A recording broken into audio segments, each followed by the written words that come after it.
হে রাসূল তোমাকে ভুলে আমি কেমন করে, হাজারো ব্যথা বেদনার পরে ফিরে আসনি তুমি আপন ঘরে,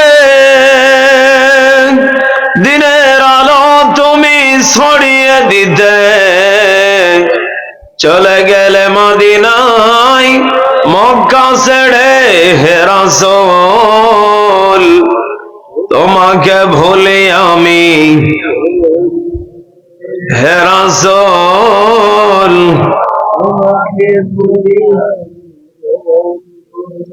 আলহামদুলিল্লাহ। কলিজার টুকরা প্রাণ প্রিয় যুবক ভাইয়েরা, বৃদ্ধ বাবাজিরা, পর্দার আলের মা এবং বোনেরা, জবানটা খুলে বলেন তো দেখি, আমরা দুনিয়াতে এসেছি একবার, চলে যাব একবার, এই কথাটা সত্য না মিথ্যা? একটু আগে যে মুরব্বী গজলটা গেয়েছে হয়তো আপনারা টের পেয়েছে যে গোরস্থানের একটু মাটি বাইনা করে রাখলে। এখানে কিন্তু একটা আমি শিক্ষা পেয়েছি যে ওনার বয়স কিন্তু শেষের দিকে, এরপর উনি যে গজলটা গেয়েছে এটা আমাদেরকে বোঝাতে চেয়েছে যে অন্তত পক্ষে আমরা যেখানে আসল জায়গা বানাবো সে জায়গাটা আমাদেরকে রেডি করে রাখা লাগবে। কথা বলেন কেন? আপনার ছেলে থাকে কাতারে, কুয়েতে, লন্ডনে, আমেরিকাতে, বাড়ি বানিয়েছে, দেখলেই মনে হয় যে এটা সাজ্জাদের বিল্ডিং। এই কথা বলেন না কেন? সাজ্জাদ বানিয়েছিলেন জান্নাত আর জাহান্নাম, আর আপনার ছেলে বানাচ্ছে দোজখখানা। আপনি তো খুশি মনে, দাদা মানুষ, কি আর বলবো, বাকি কথা নাই বলি। শেষ বয়সে দাদিকে নিয়ে আপনি যে আনন্দ করছেন ছেলের বাড়িতে, ও তো সাজ্জাদ ফেল। এই কথা বলেন। দাদা যে গজলটা আমাদেরকে বোঝাতে চেয়েছে যে আমাদেরকে কবরের আসল জায়গা যেটা, ডানে মাটি বামে মাটি, সব দিকে মাটি, শুধুমাত্র আমরা সে জায়গার বাসিন্দা হয়ে যাব। আপনি যদি একটু অতীতের দিকে তাকিয়ে দেখেন, আমাদের দাদা নানা অতীতে যারা ছিল এক সময় আমাদের মতোই তারা মাহফিল শুনেছিল, সত্য, মসজিদে গিয়েছিল, নামাজ ইবাদত বন্দেগী করেছিল, কিন্তু আজকে তারা নেই। এই কবরে যে থাকবে কতদিন তার কোনো গ্যারান্টিও ওয়ারেন্টিও নেই। কিছু কিনলে তো একটা গ্যারান্টি ওয়ারেন্টি থাকে, মরে গেলে ছাতা মানুষের কোনো গ্যারান্টিও নেই ওয়ারেন্টিও নেই। কথা মনে হয় বানিয়ে বললাম? সবাই মিলে আরো জোরে বলেন, বানিয়ে বললাম? এজন্য আমাদেরকে যেহেতু চলে যেতে হবে, বলেন তো দেখি আমরা একমাত্র দাসত্ব গোলামি করব কার? আরো জোরে বলেন কার? বাংলাদেশের সুনামধন্য জেলা রাজশাহী বিভাগ অন্তর্গত বাগমারা থানা, গোবিন্দপাড়া প্রমাণিক পাড়া, জসিমউদ্দিন খতিব জামে মসজিদ প্রাঙ্গণ, বাগমারা, রাজশাহী। ঐতিহাসিক ওয়াজ মাহফিল। আপনারা এখানে লিখেছেন ওয়াজ মাহফিল, আর আমার রাশিদুল ভাই যে তাফসির ধরেছে ও কোরআনে সব আয়াতই শেষ করে ফেলেছে। আল্লাহু আকবার, জোরে বলবেন না? আসলে আমি সেদিন গাইবান্ধাতে এক মাহফিলে গিয়েছিলাম, তো ওরা লেখছে, বিশাল বড় পোস্টার করেছে। আমার সেই মনে করেন যে কি আর বলবো, মাথার তালু থেকে মনে হয় আমার চাইতে পোস্টার বড় হবে। ওরা লিখেছে যে তাফসিরুল কোরআন মাহফিল, দ্বিতীয় বক্তার বাড়ি হলো কুড়িগ্রাম। কোথায় বলেন? গাইবান্ধা গোবিন্দগঞ্জে পলাশবাড়ি সম্ভবত মাহফিল। বিশাল বড় পোস্টার, ডেকোরেশন বিশাল বড়, বিশাল জনসভা। দ্বিতীয় বক্তা তাফসিরুল কোরআন ছাতা কি করবে, এমন এক কিচ্ছা কাহিনী ধরেছে, কোরআনে আছে না হাদিসে আছে কিনা আল্লাহ জানে। আমি শুরু থেকে শেষ পর্যন্ত, আমি কিন্তু মাহফিলে আগে আগে যাই, দ্বিতীয় বক্তার আলোচনা ফলো করি, যে উনি যে বিষয়ে আলোচনা করবে আমি ওই বিষয় থেকে একটু ব্যতিক্রম আলোচনা করব। কারণ দ্বিতীয় বক্তার আলোচনা যদি প্রধান বক্তা শুনতে না পায়, দেখা হলো উনি ওয়াজ করলো জাহান্নামের, আমিও এসে জাহান্নামের। শ্রোতা ধর, জান্নাতের ওয়াজ বাদ দিয়ে হুজুর খালি জাহান্নামেরই ওয়াজ করে, ওয়াজই শুনবো না, চলে যাবো। কথা কোন ঠিক কিনা? তো ওনার শুরু থেকে শেষ পর্যন্ত আমি আলোচনা শুনলাম, একটা আয়াতও নেই, হাদিসও নেই, কিচ্ছু নেই। কিচ্ছা কাহিনী করে শেষ করে দিল। আমি ঘরে বসে থেকে আমি আলোচনা শুনছিলাম, আমার প্রিয় ভাই রাশিদুল ইসলাম নওগাঁ, আমারই জেলার ভাই আর কি। তো উনি দেখলাম যে কোরআনের এমন কোন আয়াত নেই যে বাদ রেখেছে, একবারে শুরু থেকে শেষ পর্যন্ত এ টু জেড আপনাদেরকে বোঝানোর জন্য যা যা যেখানে যা লাগে জবর জের পেশ থেকে নিয়ে সব কিছু দিয়ে বুঝিয়েছে। আশা করি মনে হয় আপনারা এরপরও বুঝতে পারেননি। আলোচনা কি বুঝতে পেরেছেন? তাহলে একটু আরো জোরে বলেন আলহামদুলিল্লাহ। প্রধান অতিথি জনাব এম সোহরাব হোসেন, প্রধান পৃষ্ঠপোষক জনাব মোহাম্মদ হাবিবুর রহমান হাবিব, প্রধান উপদেষ্টা ইঞ্জিনিয়ার জনাব মোহাম্মদ আলমগীর হোসাইন, প্রধান তত্ত্বাবধায়ক জনাব মোহাম্মদ মনিরুজ্জামান মনির, সার্বিক সহযোগিতায় জনাব মোহাম্মদ এমদাদুল হক, বিশেষ মেহমান জনাব মোহাম্মদ শহীদুল ইসলাম। আরো যারা আজকের মাহফিলের সুনামধন্য বরেণ্য ব্যক্তি যারা আছেন, আমি সবার জন্য দোয়া করছি। ওয়ারাফানা লাকা যিকরাক, আমরা পড়ি আলহামদুলিল্লাহ। একবার মন খুলে পড়ি আল্লাহুম্মা আমিন। যারা স্টেজে বসে আছেন এবং যারা সামনে বসে আছেন, আমি সবার জন্য মন প্রাণ খুলে দোয়া করছি আল্লাহ যেন আমাদের সবাইকে সুস্থতার সাথে কোরআন থেকে অল্প কিছু কথা শোনার জন্য এবং মানার মতো যেন আল্লাহ আমাদেরকে সেই তৌফিক দান করেন, পড়েন আমিন। আমি আজকে একটা বিষয় নিয়ে কথা বলবো। কয়টা দেখতে পাচ্ছি আস্তে আস্তে করে অন্ধকার হয়ে যাচ্ছে। আমি আধা ঘন্টা থেকে 40 মিনিট স্টেজে থাকবো, আপনারা কি থাকবেন তো ইনশাআল্লাহ? বলেন তো দেখি, আমি লম্বা করব না। আমাদেরকে দুনিয়ার বুকে পাঠিয়েছেন তিনি কে? আরো জোরে। আমরা দুনিয়া থেকে চলে যাব, কথাটাও সত্য। জবান খুলে বলেন তো দেখি, আমাদের মা বাবা আমাদেরকে ভালোবেসে নাম রেখেছে, যেমন আমার নাম হলো মেজবা, আলহামদুলিল্লাহ বলেন। আমার ভাইয়ের নাম রাশিদুল ইসলাম, আপনার নাম হলো আব্দুল্লাহ, অনেকের নাম আছে আব্দুর রহমান, অনেকের নাম আছে আব্দুল কুদ্দুস, মনে হয় নেই। এই নামগুলো আল্লাহ রেখেছে না মা বাবা? ভালো করে, এটা কিন্তু ক্লাস। কি বলেন বলেন? ক্লাস। আপনার মা বাবা আপনার নাম রেখেছে আব্দুল্লাহ। ছোট্টবেলা যখন আপনি আমি ছিলাম, মা বাবা যখন চুমু খেত আর আদর করত, তখন কিন্তু মা বাবার আব্দুল্লাহ বলে খুবই কমই ডাকতো। মা বাবা সন্তানকে বেশি ভালোবাসলে একটা নাম ধরে ডাকে, ও কি বলে দেব? কথা বলেন না কেন? বলবো, ওরে আমার কলিজা রে। মানে মা বাবা বোঝাতে চাই যে তোমাকে আমার কলিজার চাইতেও বেশি ভালো, আরো জোরে বেশি ভালো। ওরে আমার ময়না, ওরে আমার টিয়া, ওরে আমার সোনা, ওরে আমার পাখি, ওরে আমার কলিজা। হায় হায় রে, কি ভালোবাসা! মা বাপ যে একটা আদর করে নাম রাখছে আব্দুল্লাহ, এটা ভুলে গেছে। আওয়াজ করে বলেন ঠিক কিনা? আমি যেটা আপনাদেরকে বোঝানোর জন্য বলছি, হেসে উড়িয়ে দিয়ে না, আমলের জন্য বলছি। মন আছে তো আপনাদের? মা বাবা যদি সন্তানকে বেশি ভালোবাসার কারণে যদি বলে আব্দুল্লাহ থেকে যদি বলে ওরে আমার কলিজা, বলেন তো দেখি আমাদেরকে একজন ভালোবাসে, তিনি কে? আল্লাহর কিন্তু একটা নাম আছে, নাম কি বলে দেব? বিসমিল্লাহির রহমানির রহিম। আর রহমানু আল্লামাল কুরআন খালাকাল ইনসান। আল্লাহু আকবার বলবেন। আল্লাহ রাব্বুল আলামিন আমাদেরকে সূরা রহমানের ভিতরে জানিয়ে দিচ্ছেন আর রহমান। ও রাজশাহী বাঘা থানার মুসলমান, বাগমারার মুসলমান, বলেন তো দেখি রহমান শব্দের অর্থ কি? দয়ালু। কি বলেন? বলেন। আলোচনা কিন্তু শিখা লাগবে। কি রহমান শব্দের অর্থ কি? দয়ালু।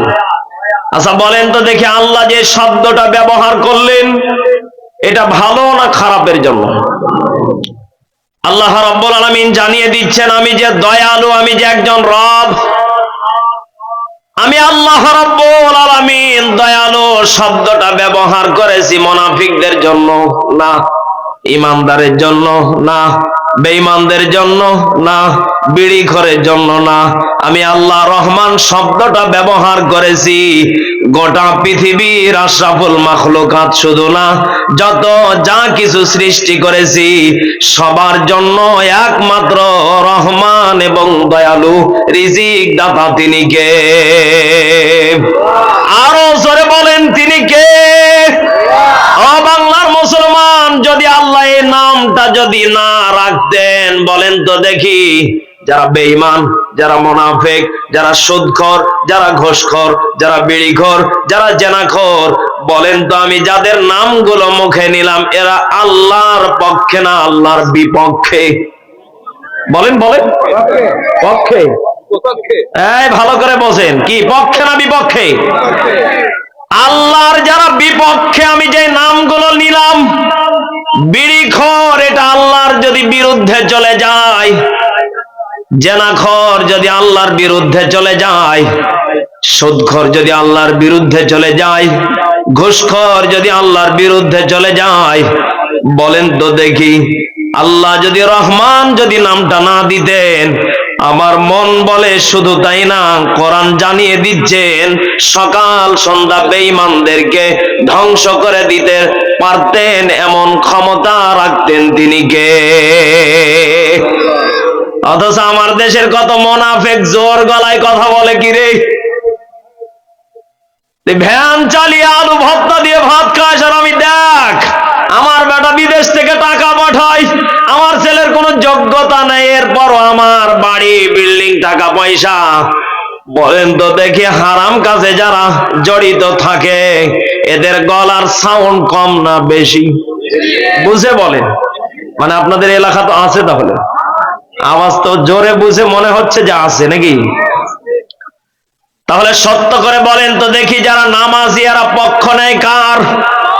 রোজা করে যারা পক্ষ নেয় কার? যাকাত দেয় যারা পক্ষ নেয় কার? বলেন তো দেখি, গরিব অসহায়দের যাকাত মেরে খায় যারা, আল্লাহ যদি বলতো তোর মতো বেঈমানের দরকার নেই, আমি আল্লাহ তোকে মেরে ফেলে দিলাম, কেউ পৃথিবীর তাকে আটকিয়ে রাখতে পারতো?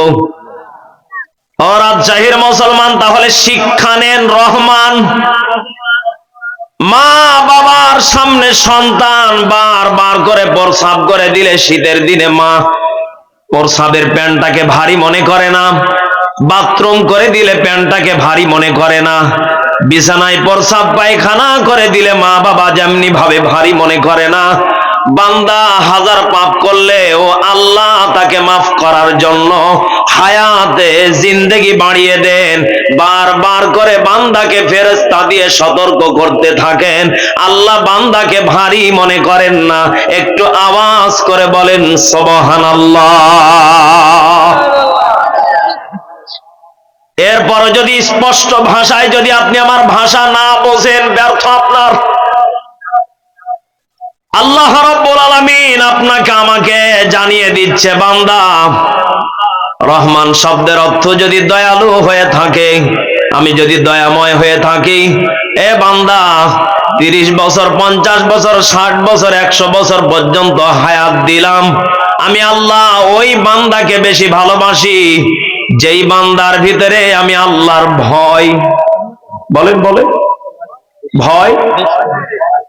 وعباد الرحمن الذين يمشون على الأرض هونا وإذا خاطبهم الجاهلون قالوا سلاما।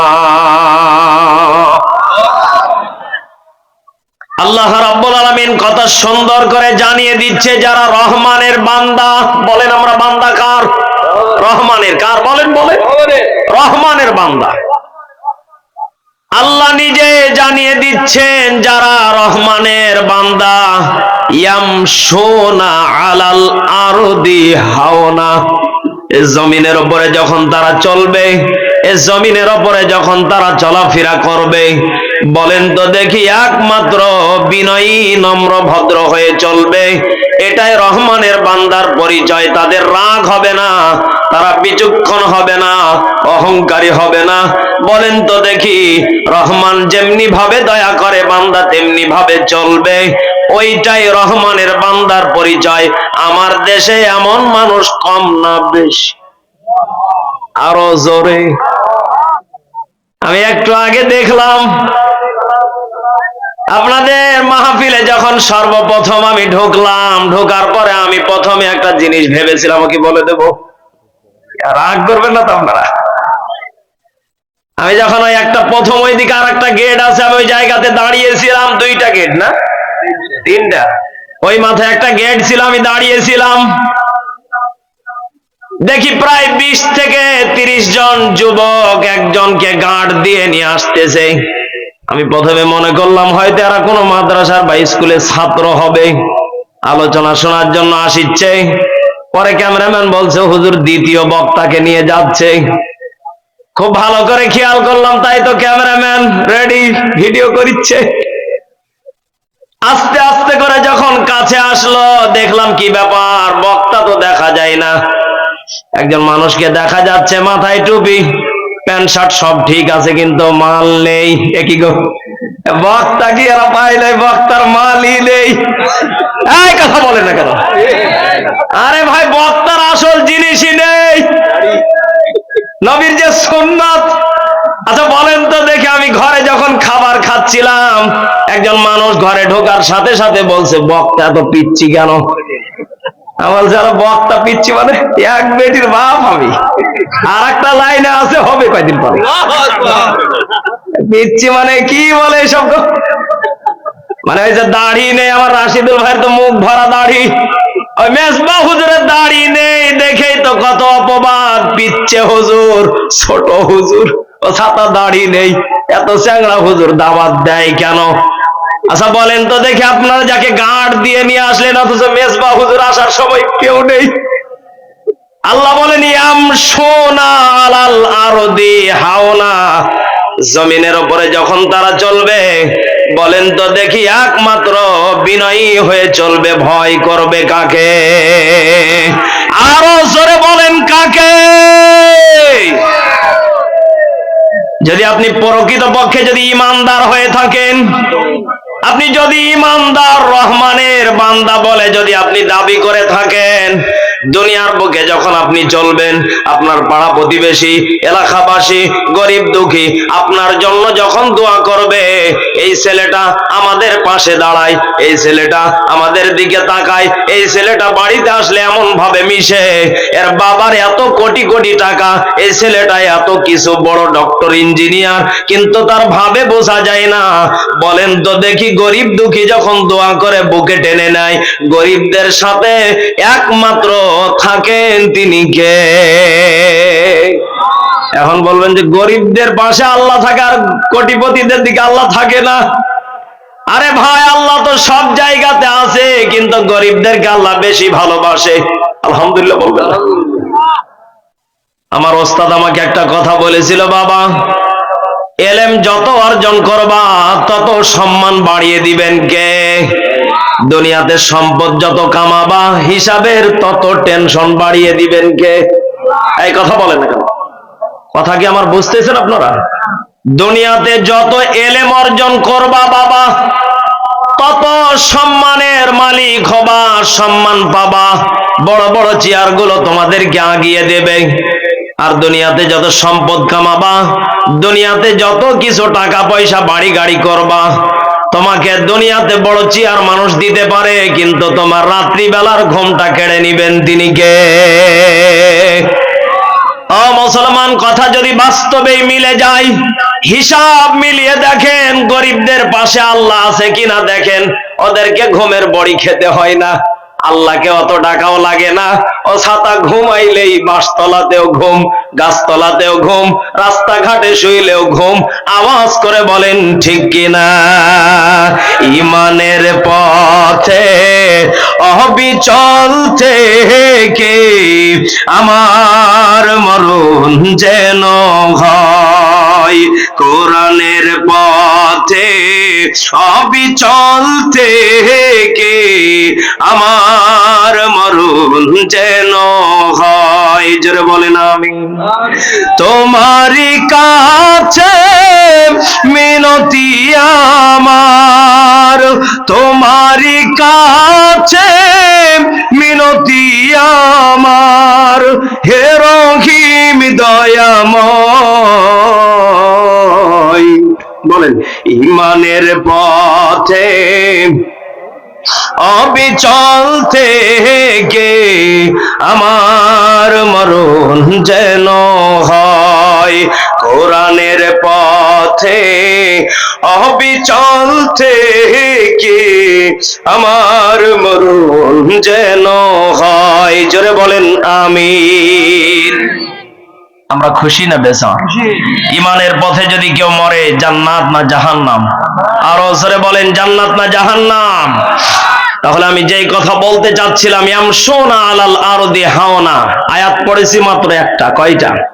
বলেন বলেন বলেন তো দেখি। বিনয়ী যারা হবে তাদেরকে আল্লাহ ভালোবাসবে, এতে কোনো সন্দেহ? আরো জোরে বলেন সন্দেহ? খলিফাতুল মুসলিমিন হযরতে ওমর কে? বলেন বলেন। ওমর চিনেন তো আপনারা? আপনাদের পাশের এলাকার? হ্যাঁ, এই কথা বলে না কেন? আপনাদের পাশের এলাকায় কি নবীর জামানার কথাকার? বলেন বলেন। খলিফাতুল মুসলিমিন হযরত ওমর রাদিয়াল্লাহু তাআলা আনহু, ওনার জীবনী পড়ে আমি যেটা পেয়েছি, উনি কেমন বিনয়ী ছিলেন একটু কি টাচ দিয়ে বলে দেব। খলিফাতুল মুসলিমিন সারাটা রাত ধরে ইবাদত বন্দেগী করতেন, মানুষের বাড়ি বাড়ি দরজায় দরজায় যেতেন, মানুষের বাড়ি বাড়ি গিয়ে খবর নিতেন। সকাল যখন হয়ে যেত বিবিকে লম্বা সময় দিতেন, বিবিকে পাশে চুলায় বসে যেতেন, বিবির মাঝে মাঝে চুলায় খেড় ঢুকিয়ে দিতেন, আগুন জ্বালিয়ে দিতেন, বিবি রুটি বানাতেন, উনি চুলায় জাল দিতেন। বলেন তো দেখি, আমাদের দেশে এমন স্বামী যদি কারো ঘরে থাকে, ওর মতো বিবি, ওর মতো বউ পৃথিবীর বুকে আর কারো বউ হতে পারে? কোন মহিলা যদি এমন স্বামী পায়, ও সারা জীবন ধরে দোয়া করতে থাকবে, আল্লাহ স্বামী একখান পেয়েছি। কিন্তু আমার দেশে কোন পুরুষ যদি বিবিকে হেল্প করে, বিবিকে যদি সহযোগিতা করে, আমার দেশের একটা প্রথা আছে, বলে ও মিয়ে মিয়ে ভাব। গোপন কথা মনে কয়ালাইছি, কয়ালাইছি নি? হাসা কথা নি? আরে তাহলে খলিফাতুল মুসলিমিন কি মিয়া মিয়া ছিলেন?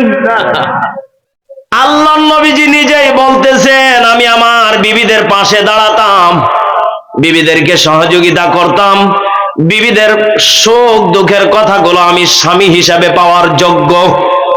যখন আমার বিবি অসুস্থ হয়ে পড়ে যায়, আমার বিবির খেদমত আমি যদি স্বামী হিসাবে করি, এর চাইতে পৃথিবীতে আর কোনো কিছু ভালো যোগ্য কাম হতে পারে না। একজন স্বামী যখন অসুস্থ হয়ে পড়ে যায়, বিবির টেনশন বেড়ে যায়, ছেলে মেয়েকে স্কুলে পাঠাতে হবে, কলেজে পাঠাতে হবে, ছেলে মেয়েদেরকে মাদ্রাসাতে পাঠাতে হবে, স্বামী অসুস্থ, স্বামীর আবার গরম পানি করে দিতে হবে, তেল মালিশ করে দিতে হবে, ঔষধ খাওয়ায় দিতে হবে, আবার রান্না বান্না করতে হবে, ঘর বাড়ি ঝাড়ু দিতে হবে। আমাদের মা বোনেরা যেই পরিমাণ স্বামী অসুস্থ হয়ে গেলে টেনশন ফিল করে, আমার দেশের মা বোনেরা অসুস্থ হয়ে গেলে পুরুষেরা উল্টো ঝাড়ি মারে, কয় কিছু হলে তুই খালি লেটাং পেটাং করিস করে, মাজায় দিনই একটা। এ কথা কন না কেন? এনা জ্বর হচ্ছে, দেখো কি শুরু করে দিছে অভিনয়।